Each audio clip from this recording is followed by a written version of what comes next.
Right now they are students watching this video जिन्हें लगता है कि उनका नीट का स्कोर ऑलरेडी फिनिश्ड है, ठीक है। Maybe you are scoring 240, maybe 300 या मे बी इवन लेस। अब आप यहाँ पे बैठे हो सिटिंग देयर थिंकिंग कि 600 प्लस ला पाना री नीट में ये तो इम्पॉसिबल है, ये तो नहीं हो सकता। But let me tell you something, your score right now is not your real potential, ठीक है। ये बस एक रिफ्लेक्शन है आपके करंट सिस्टम का। और सिस्टम्स जो है ना, उनकी एक बात बहुत अच्छी है कि वो चेंज बहुत जल्दी करे जा सकते हैं। Because most students are not failing due to lack of intelligence, ना they are failing because of poor revision, no question practice, weak strategy and complete inconsistency। तो इस वीडियो में आपको एक ब्रूटल 7 दिन का चैलेंज देने वाला हूँ। कोई मोटिवेशन नहीं, कोई फैंटेसी नहीं, एक real challenge. 7 discipline days execution to completely reset your preparation और आपको 600 प्लस के लिए पुश करा जाए।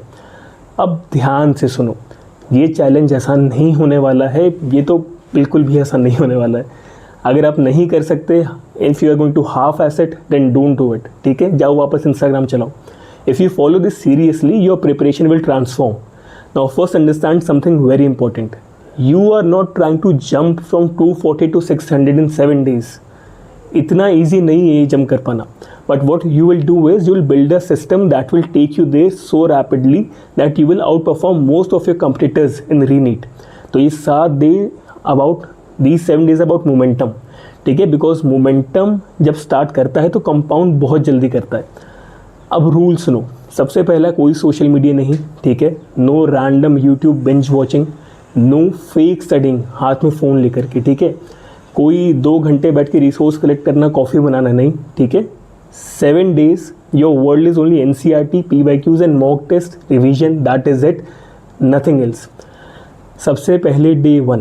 अब डे 1 जो है इसको हम कहेंगे रियलिटी चेक डे, ठीक है। क्योंकि अधिकतर स्टूडेंट्स जो है रियलिटी को ही अवॉइड करते हैं, टॉपर्स रियलिटी को डायरेक्टली फेस करते हैं। आप एक फुल सिलेबस मॉक टेस्ट दोगे रियलिस्टिकली, कोई चीटिंग नहीं, कोई पॉजिंग नहीं टाइमर का, कोई फॉर्मूलाज को नहीं देखना मिडवे में, just raw performance, okay. And मुझे फ़र्क नहीं पड़ता कि स्कोर कितना ख़राब आया है, किसी को फ़र्क नहीं पड़ता, because this test is your starting point. After the test spend at least 3 hours analysing your mistakes, ठीक है। अधिकतर स्टूडेंट्स यहीं पर इम्प्रूव करते हैं। हर वीक चैप्टर का नाम लिखो, हर सिली मिस्टेक का नाम लिखो, हर टॉपिक का नाम लिखो जो भूल गए, ठीक है। You are basically finding leaks in your preparation. अब डे 2 और 3, these are biology domination days, ठीक है। If you are scoring low in NEET biology तो this is your fastest comeback weapon, क्योंकि बायोलॉजी जो है वो हाईएस्ट रिटर्न ऑन इन्वेस्टमेंट देती है टाइम पर। एंड ये जो आपके 2 दिन हैं, आपका मिशन बहुत सिंपल है, NCERT plus MCQ plus revision. NCERT line by line, specially these chapters, human physiology, genetics, biotechnology, ecology, cell biology, plant physiology, reproduction.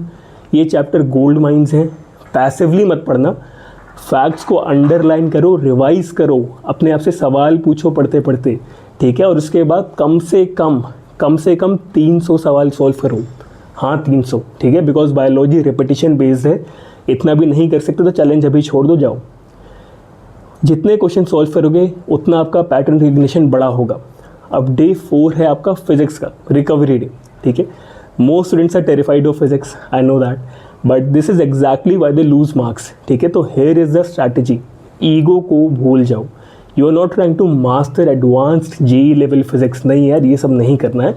You are trying to maximise your NEET marks, ठीक है। Focus only on high scoring chapters first, ठीक है। Modern physics, current, electricity, semiconductors, units and dimensions, ray optics, electrostatics and most importantly PYQs, previous year questions आपका cheat code है, ठीक है। NTA patterns को repeat करेगा, कॉन्स्टेंटली रिपीट करेगा। Spend the entire day solving numericals and revising formulas, ठीक है। Not just watching endless lectures, this is not the time to watch lectures at all. अब day 5 है आपका chemistry explosion day. Chemistry is dangerous because students under estimate revision, उनको लगता है कि हो जाएगा। NCERT बेस्ड इनऑर्गेनिक और ऑर्गेनिक केमिस्ट्री खास करके बच्चे अंडर एस्टिमेट करते हैं, because for organic chemistry revise name reactions, convergence and NCERT reactions बहुत इंपॉर्टेंट है। इनऑर्गेनिक लिए तो देखो NCERT डायरेक्टली पढ़नी पड़ेगी, ठीक है। Specially P block and coordination compounds, मैंने हर बार देखा है, हर बच्चे की गलती होती है। फिजिकल केमिस्ट्री में formula revision question practice, that is your bread and butter. Your target for the day speed and chemistry becomes very easy scoring concepts. ठीक है, once it is revise repeatedly. छठा दिन है मॉक टेस्ट का destruction day. ठीक है, another full syllabus test but this time something changes.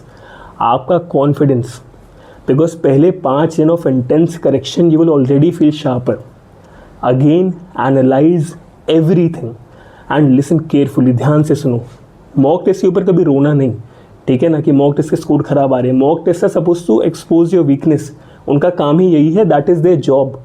जो बच्चे मॉक टेस्ट से डर के हमेशा कमज़ोर बने रहते हैं उनका कुछ नहीं हो सकता. And day 7 your last day, this is the most important day. Reflection and reset day. आराम से बैठो, कंपेयर करो खुद को डे 1 से. ठीक है, आपका फोकस इंप्रूव होगा, आपका रिवीजन इंप्रूव हो चुका होगा, आपका कॉन्फिडेंस इंप्रूव हो चुका होगा, आपकी स्पीड इंप्रूव हो चुकी होगी, और सबसे ज़रूरी आपका माइंड सेट चेंज हो चुका होगा. Because now you finally understand something. 600 score करना ये जादू नहीं है. It is the result of repeated correct actions. ठीक है, revision, question analysis, consistency, again and again and again. Now let me tell you the biggest truth about NEET preparation. अधिकतर students महीने waste करते हैं इनएफिशिएंटली पढ़ने के लिए, बट एक स्टूडेंट जो ढंग से पढ़ रहा है ना, इवन 30 फोकस डेज के लिए, वो आउट परफॉर्म कर सकता है किसी ऐसे बंदे को जो रैंडमली अंधा होकर 1 साल से पढ़ रहा है. और इसीलिए ये 7 दिन का चैलेंज मैटर करता है, because it focuses you to stop pretending and start executing. And here is what your schedule should रफली look like during this challenge. ठीक है, सबसे पहले तो जल्दी उठो. Start with biology NCERT plus MCQs. ठीक है, उसके बाद फिजिक्स की प्रैक्टिस करो, उसके बाद केमिस्ट्री के रिवीजन क्वेश्चंस करो, एंड रात में मिस्टेक्स रिवाइज करो. एक मिस्टेक की नोटबुक बनाओ. And please understand this, your phone is your biggest enemy right now. हर घंटा जो आप वेस्ट करोगे ना स्क्रॉल करने में, that is literally your marks being lost. ठीक है, एक रील एक क्वेश्चन बन सकता है जो एग्जाम हॉल में आ जाएगा. और एक और चीज़, परफेक्शन चीज़ मत करो, बिकॉज इस चैलेंज में काफ़ी ऐसे चैप्टर्स होंगे that will still feel weak. ठीक है, some mock test scores will disappoint you a lot. Normal है. Your job is progress, not perfection. And if you truly follow this challenge seriously, your preparation after 7 days will look completely different. ठीक है, you will stop fearing the exam. आपको डर लगना बंद हो जाएगा और आप हेल्पलेस फील करना बंद कर दोगे. ठीक है, you will finally feel like you are back in the fight, and that is exactly what matters, because that is exactly what reNEET actually is, a second opportunity. और students who use this opportunity wisely are the ones who will shock everyone with their final rank. तो अगर video पसंद आई तो subscribe करो, and see you in the next one.